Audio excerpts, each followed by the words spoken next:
دیکھو مجھے پتا ہے کہ ماحول بہت برا ہے, بس میں 2-3 جملوں میں اپنی بات کو سمیٹ رہا ہوں. اس زمانے میں برائیوں کی لت پڑ جاتی ہے لوگوں, انٹرنیٹ پر فحش فلمیں دیکھنے کی عادت پڑ گئی ہے بعض لوگوں کو. یہ 2 قسم کے لوگ ہوتے ہیں, ایک وہ جو دیکھ رہے ہیں مزے اڑا رہے ہیں, جو کیا کر رہے ہیں یار لائف کو انجوائے کرو, زنا بھی کر رہے ہیں مزے اڑا رہے ہیں, اور پتہ نہیں کیا کیا الٹے سیدھے کام ہو رہے ہیں, مزے اڑا رہے ہیں.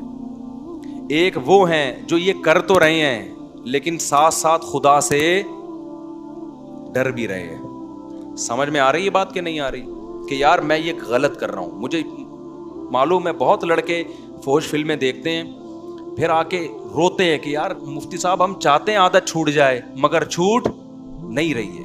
ہمیں پتہ ہے یہ غلط کام ہے, زنا غلط کام ہے, ہم چاہتے ہیں عادت چھوٹ جائے, چھوٹ نہیں رہی ہے.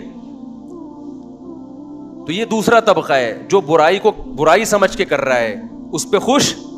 بولو یار سب, میرا بھی تو گلا ہے نا, میں بھی تو گھنٹے سے چیخ رہا ہوں, اور ابھی میرا ایک اور بیان بھی آگے جا, تو جب میں چیخ رہا ہوں تو تھوڑا سا آپ بھی چیخ لو. گھر میں جا کے جیسے بات کرتے ہو نا بیوی سے, ایسے یہاں بیٹھ کے چیخا کرو بیٹھ کے. تو 2 قسم کے گناہ ہیں, گناہ گار لوگ ہیں. ایک ہے جو ان گناہوں میں مست ہیں, وہ مذاق اڑاتے ہیں, ابے مولویوں نے پابندیاں, ابے یہ مولوی کچھ تو اور وہ بیہودہ الزامات لگا رہے ہوتے ہیں. دوسرا وہ گناہ گار ہے جو گناہ کر رہا ہے لیکن اس کو احساس ہے کہ یہ اچھا کام, بولو نہیں, اس کو احساس ہے کہ میں غلط کر رہا ہوں, اور اس احساس اتنا کہ وہ چاہتا ہے کہ میں چھوڑ دوں, وہ چاہتا ہے کہ میں چھوڑ دوں. تو اس کے لیے بھی اللہ کی طرف سے رحمت ہے کہ جو چاہتا ہے نا, چاہنے میں سیریس ہو, وہ ٹوپی ڈرامے والا چاہنا نہ ہو. ایک چاہنا یہ ہوتا ہے کہ میں پہلے اچھی طرح گناہ کر لوں, جب 55 سال کا ہو جاؤں گا تو چھوڑ دوں گا میں. جب دانت ہی نہیں بچیں گے تو بادام کھانے کی سے توبہ کی تجھے ضرورت کیا ہے بھائی؟ گناہ سے توبہ اس وقت ہے جب گناہ کا جذبہ ہو. 55-60 میں تو کیا کرے گا تو, کیا تیر مار لے گا؟ تو یہ جو گناہ کی ہماری قسم ہے نا کہ چاہتا ہے مگر پھر بھی ہو رہا ہے, اگر یہ چاہتا ہے تو دیکھو اس کو چھوڑنے کے کچھ نسخے ہیں, وہ نسخے اختیار کرنے پڑیں گے. اگر کر رہے ہو اس کا مطلب واقعی چاہتے ہو. اور یہ میں مانتا ہوں کہ بعض گناہوں کی لت پڑ جاتی ہے, وہ ایک دم سے نہیں چھوٹتے, توبہ کر کے بھی بعض دفعہ ہو جاتے ہیں وہ گناہ. لیکن جو اولو العزم لوگ ہیں نا, وہ ایک دفعہ توبہ کرتے ہیں اور ایسا اپنی زندگی سے اس کو نکالتے ہیں کہ دوبارہ اس کی طرف کبھی نہیں لوٹ. ایسے مضبوط لوگ بھی ہیں لیکن ایسے بھی بیکار لوگ بھی ہیں. ادھر توبہ کی پھر ہو گیا, پھر توبہ کی پھر ہو گیا, پھر توبہ کی پھر گناہ ہو گیا, پھر توبہ کی. تو ایسے لوگ 2 بلکہ 3 کام پابندی سے کریں. 3 کام جو چاہتے ہیں, جو نہیں چاہتے ان کا تو اللہ میاں نے بتا دیا کہ تمہارا تو بیڑا غرق ہونے والا ہے.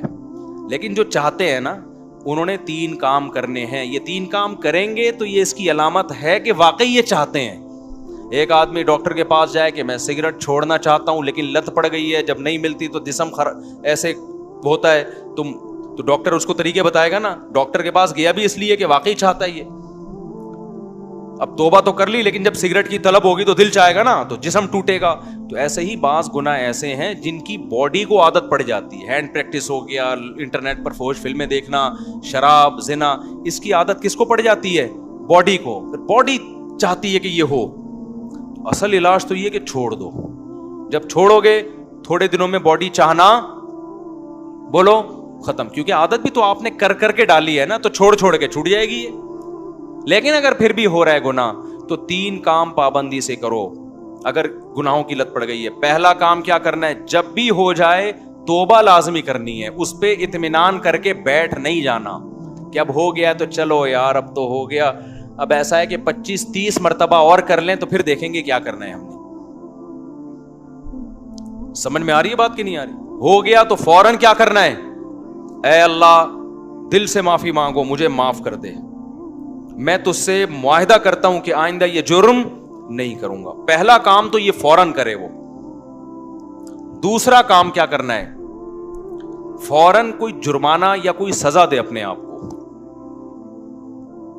اپنے آپ کو بغیر سزا کے چھوڑنا نہیں ہے کہ آپ نے کر لیا تو چلو ہو جاتا ہے, آخر انسان ہے. نہیں ہوتا بھائی, انسان ہے تو پھر ٹھگائی بھی انسانوں کی لگتی ہے.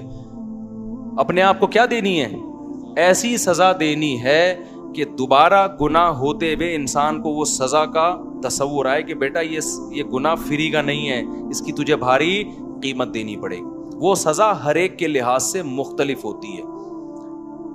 جرمانہ بھی ہو سکتا ہے, روزہ بھی ہو سکتا ہے, نفلی نمازوں کی پابندی بھی, ہر وہ کام جس میں دل کو تکلیف ہو. وہ سزا نہ اتنی بھاری ہو کہ دی نہ جائے اپنے آپ کو, نہ اتنی ہلکی ہو کہ اس سے آپ کو تنبیہ ہی نہ ہو. بات آ رہی ہے سمجھ میں کہ نہیں آ رہی؟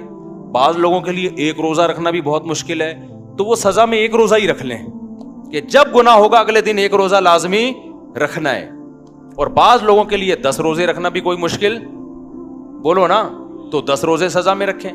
بعض لوگوں کے لیے گناہ کے بعد 1 لاکھ روپے صدقہ کرنا بھی کوئی مشکل نہیں ہے, کروڑوں کی آمدن ہے. بعض لوگوں کے لیے 100 روپے صدقہ کرنا بھی کیا ہے, مشکل ہے, تو وہ 100 روپے رکھ لیں. لیکن سزا کے بغیر اپنے آپ کو چھوڑنا نہیں ہے. یہ کتنے کام ہو گئے؟ 2. اس کو میں مزید تھوڑا سا ڈیٹیل سے بتاتا ہوں. تیسرا کام ہے دعا. دعائیں نہیں چھوڑو, خوب اللہ سے گڑ گڑا کے مانگو اور مانگتے رہو, اللہ اس غلیظ پلید گناہ سے میری جان چھڑا دے.